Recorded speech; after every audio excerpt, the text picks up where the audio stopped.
You don't just spend money, you express identity, and that changes everything. Because once spending becomes identity, it stops being logical and starts being emotional. Stay with me, because by the end of this video, you're going to see something most people never notice. You were conditioned to consume, not accidentally, culturally. You don't buy products, you buy signals. Let's start with something simple. Why does someone buy a $1,000 phone when a $300 phone works perfectly fine? Function isn't the only reason. Status is. Belonging is. Identity is. Spending isn't always about utility, it's about signaling, and signaling is deeply human. Quick question. When you imagine your future successful self, what do they wear? What do they drive? Where do they live? Pause. Exactly. Notice how your vision includes purchases. That's not random, that's conditioning. The status signal system. Humans evolved in tribes. Belonging meant survival. Reputation meant protection. Resources meant influence. Today, status isn't displayed through hunting skill, it's displayed through consumption. Clothes, cars, vacations, tech, brands. Spending became social communication. Modern status equals visible spending. And here's the key shift. Social media amplified this. You no longer compare yourself to your neighborhood. You compare yourself to the world. Influencers, entrepreneurs, celebrities, curated lifestyles. You don't just see products, you see lifestyles attached to them. And your brain associates consumption with elevation.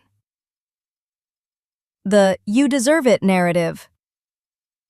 Modern marketing rarely says, "Buy this because it's useful." It says, "You deserve this. You've worked hard. Reward yourself." That language is powerful because it attaches morality to spending. Now, buying isn't indulgence, it's self-care. Pause. Have you ever justified a purchase as a reward? Exactly. That's not weakness, that's narrative conditioning. Spending feels earned, even when it's emotional. Lifestyle inflation as success proof.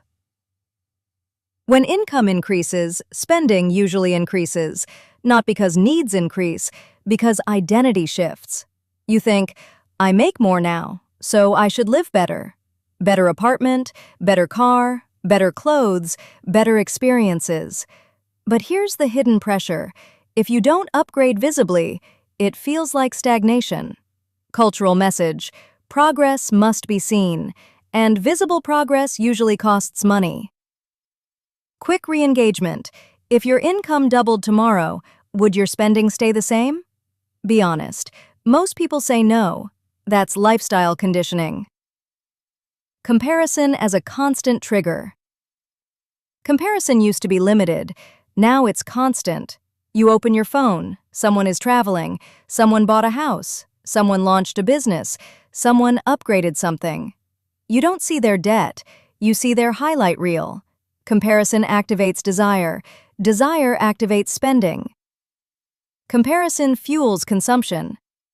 And here's the psychological trap. Even if you logically know social media is curated, emotionally it still influences you.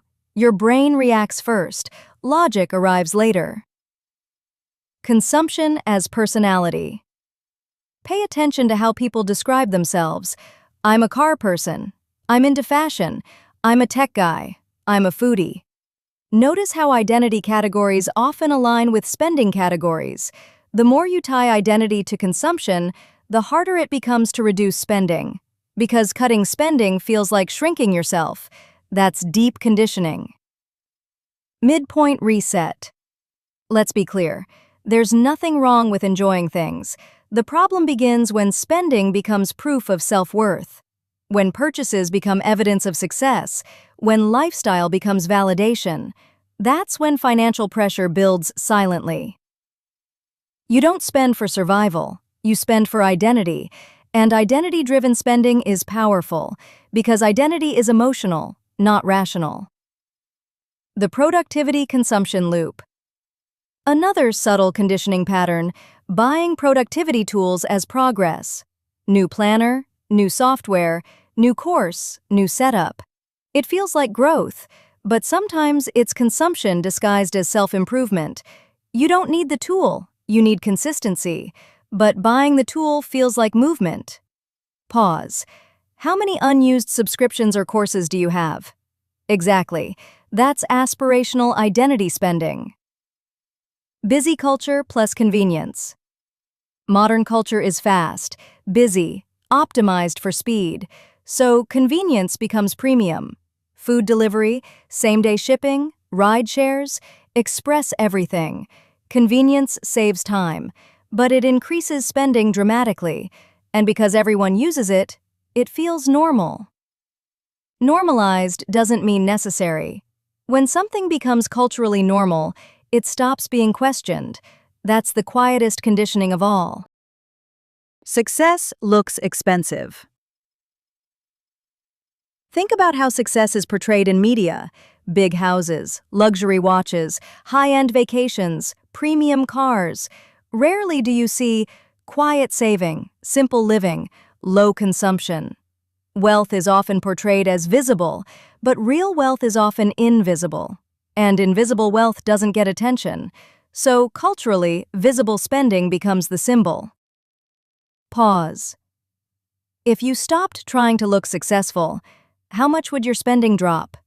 That's a powerful question. The shift. Here's the reframe. You don't need to reject culture. You need to detach identity from spending. Identity built on consumption is unstable because it requires constant maintenance. Identity built on values is stable because it costs nothing. Wealth grows quietly. Ego spends loudly. Here's how you break cultural conditioning. Step 1. Audit identity triggers. What categories do you overspend in? Fashion? Tech? Travel? Ask, am I buying utility or am I buying validation? Step 2. Practice invisible wins. Instead of upgrading visibly, upgrade silently.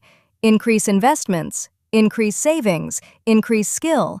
Let progress exist without display. Step 3. Limit comparison exposure. Curate your inputs. Unfollow accounts that trigger unnecessary desire. Protect your baseline. Step 4. Redefine success internally, not through possessions, through autonomy, freedom, clarity, control. Step 5. Separate reward from spending. If you worked hard, reward yourself with rest, time, experience, not automatic purchases. Because once identity detaches from consumption, spending becomes rational again. Imagine living without needing visible proof of success. Imagine not feeling pressure to upgrade constantly. Imagine choosing purchases based on value, not validation. That's financial clarity. Culture conditions you to spend, but awareness lets you choose. And choice restores power. The next time you feel the urge to upgrade something, pause. Ask yourself, if nobody saw this, would I still want it? That question cuts through conditioning fast. And if you want to break the cycle completely, you have to start where it begins, your dopamine system. Because without resetting your brain, no financial strategy works. Prime Clear Hub, Wealth and Wisdom Simplified. Control your brain, control your money.